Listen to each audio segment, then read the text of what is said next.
Countdown, presented by BSC, Investors Protection Fund.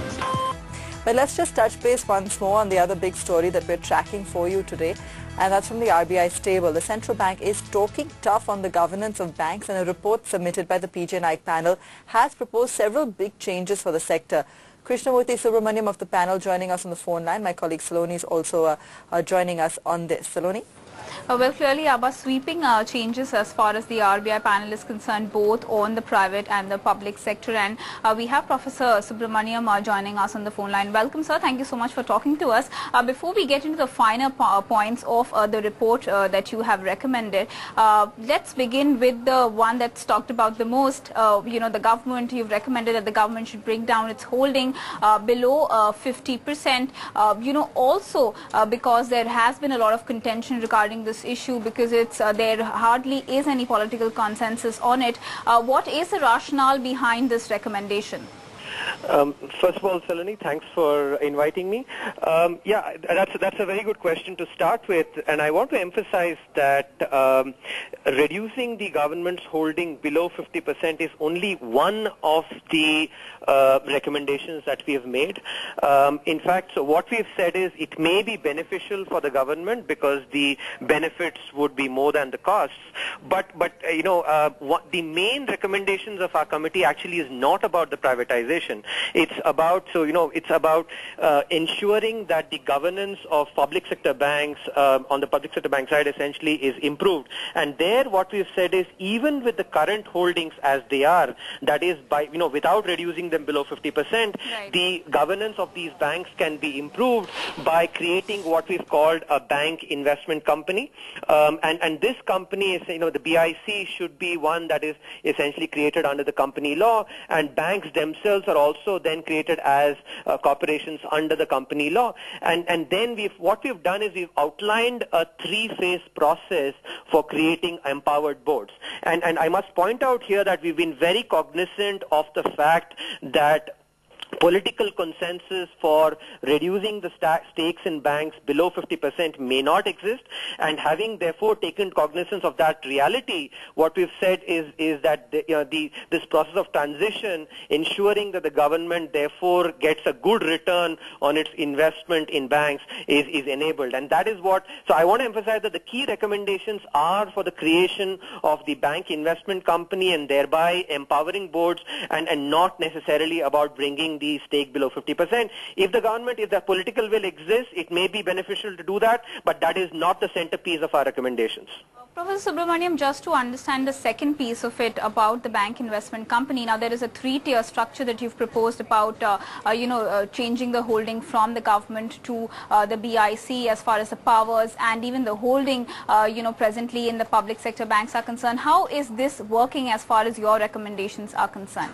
So what we've said is we've outlined a three-phased process, which takes into account the fact that as of now, the bank boards are not necessarily at a sort of a stage that we would want them to be. And we've analyzed, so the committee went through a lot of analysis of the way boards function at this point, and then taking that into cognizance, then we've said that the first step would be to pass the necessary legislation so that the BIC is created, and then in the second phase the BIC would then sort of govern the banks, bring the right people in. By the way, the BIC, what we've said is BIC should be comprised of professional bankers, senior bankers, so that the necessary expertise exists.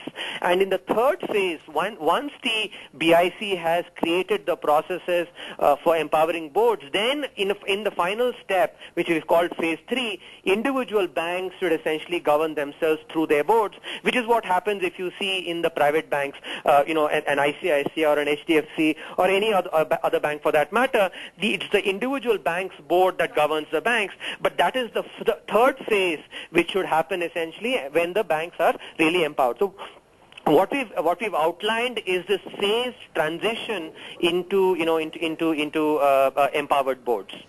Just to take that point forward, as far as your report goes, we'd like to just read out a point. It says that the boards are presently disempowered and the selection process for directors are increasingly compromised. You have recommended that the government should move away from the functioning of public sector banks. RBI should be the board regulator. You also mentioned that you've gone through adequate board meeting reports to mention that the boards are not empowered. Also mentioning the fact that presently boards are not equipped enough to deal or steer through the boards in difficult situations. Do you think this will help in dealing with the asset quality issue, because once they get empowered they will be able to steer the bank through in difficult situations? Yes, of course. See, in any bank there are two main aspects that a board needs to focus on. Among other things, there's compliance, etc. But the two main things are, one is business strategy and second is risk mitigation. And our sort of analysis revealed to us that bank boards are not spending as much time on either of the two. So this is like the business strategy is like the accelerator of a car, and the risk mitigation is the brake, and the accelerator and the brake together need to be synchronously operating, and there isn't as much attention to this, which is basically why we've said that as of now the boards are sort of not empowered, and that has to do with also the way the boards are being constituted as of now, and we've said that the process is compromised.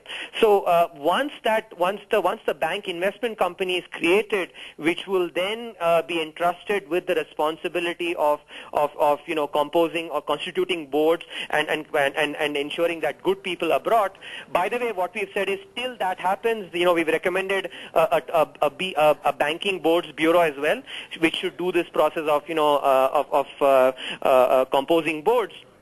Then what we said, once that happens, very good people come in who will spend the necessary time on analyzing business strategy and proposing business strategy for the bank, and also paying enough attention to risk mitigation. See, risk NPAs build up when there isn't adequate attention on the risks that build up a priori. So if there is adequate attention paid to risk, then the kind of problem that we are seeing now will not build up. So that is what we've essentially outlined to ensure that this thing doesn't repeat itself. Also to understand, the perspective as far as the private sector banks. So clearly, you have talked about a fresh investor category for private sector banks, and also raising the limits on investment. That is the talk presently as well, because the cap remains at 5%. What are the recommendations there and the rationale behind it? Yeah, Saloni, actually, before I respond to that question, I must mention that while the some of the aspects on board composition is true for public sector banks, it's true for private sector bank boards as well, that they also don't seem to spend as much time on business strategy and risk mitigation. So now that said, let me respond to your question. So the main emphasis in private sector banks has been on ensuring that there is essentially a good pool of capital that comes in, and capital that essentially brings with it good governance. Now, one of the aspects that has to be recognized is that when you have a very small shareholder who doesn't have enough of a stake, such a shareholder is not very engaged with the affairs of the bank. In contrast, a shareholder that has a large enough stake is more engaged with the affairs of the bank, and therefore brings good governance with him. So the two main intentions behind those recommendations are, one, to bring more capital, and capital that also in the process enhances the governance in these banks. What is your sense on, this entire fight that we normally see going on between RBI and the Finance Ministry? Because you've mentioned that there is a dual regulation that is presently on between, the Finance Ministry and RBI, where Finance Ministry has in fact, given several set of instructions to the private sector banks without consultation with the RBI. Do you think this will create a level playing field for both the public and the private sector banks? So, this particular aspect, we spent a lot of time analyzing, and in chapter 4 of the report, where we've essentially built a taxonomy for how a government may invest in public sector banks. So the government could do it as an investor, where it then cares for essentially the return that it generates on its investment. The government could do it as an owner, when it essentially takes administers some of its ownership functions as well, makes decisions, etc. And then it could do it as a sovereign, where it then does some of the development functions as well.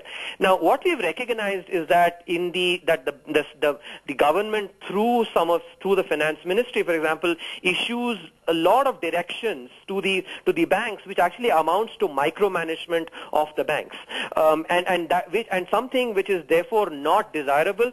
What we've not said as much is about the conflict between RBI versus Ministry of Finance. That's not what our emphasis is. What we are saying is that by micromanaging the banks, by issuing directions like these, what they're doing is managing the bank should really be the job of the board together with the management of the bank. And yet you have the finance ministry issuing several directions, which is also, one has to also recognize the fact that is also because the boards as of now are not very empowered, and maybe the ministry feels that therefore there is a need to micromanage. But once the boards are empowered, then the need for micromanagement of the banks goes away. Once there is less micromanagement, then individual banks, boards, based on their expertise and based on their strategy, will come up with business models, and that would then reduce this dual regulation, which is you have on the one hand the public sector bank boards essentially reporting or having a sort of a reporting structure to the finance ministry as the government, and second you also have the regulator, and what we've said in this actually that there is, so the development functions, take for example priority sector lending or financial inclusion, agenda for financial inclusion. These are things that the government would want done by all banks, and whether it's private sector banks or public sector banks, both of them need to do these development functions, for example priority sector lending, and while those laws must be created by the government, while working with the legislature, the implementation of those development goals must be with the regulator. That is what we've said. So in other words, primarily ensuring that this dual regulation goes away and that the individual bank boards, sort of govern the banks with the oversight of the regulator. Thank you, Professor Subramaniam, for taking your time out and talking to us. So, Abha, that was Professor Subramaniam, who was involved in largely making of the PG Naik panel committee report. Back to you. Thanks for that, Saloni. And that's about all we have time for in this edition of Countdown. Thanks for watching.